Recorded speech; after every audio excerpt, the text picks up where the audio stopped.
The Vatican flag flies over the Irish capital. It's 39 years since the last papal visit. Congregation numbers are falling, but more than 70% of people identify here as Catholic. When John Paul II came in 1979, 3/4 of Ireland came out to welcome him. Since then, there's been a massive social revolution. Divorce, contraception, gay marriage and abortion, all prohibited by the Church, are now legal. And the Church now faces perhaps its biggest challenge in modern times, its legacy of child sex abuse. Survivors want Pope Francis to take robust action. According to church papers, 1,300 priests have been accused of abuse in Ireland since 1975, but there have been less than 100 convictions. What would I want from the Pope?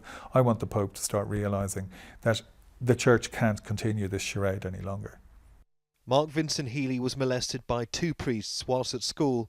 I was abused in 1969 when I was a 9-year-old boy finishing up then in junior school.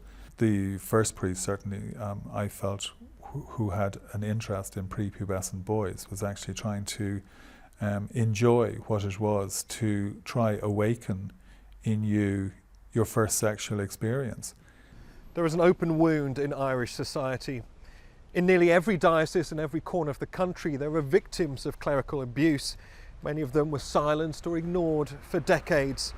These were serious crimes carried out by so-called men and women of God, crimes the Pope cannot ignore.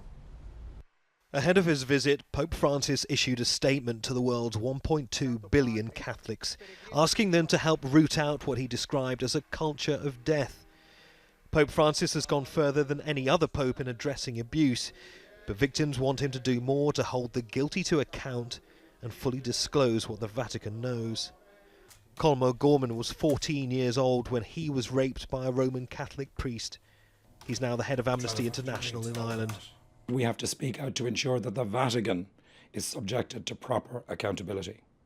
And that's the only way we can be confident that we've done everything we can in our power to protect children and vulnerable adults wherever they may be.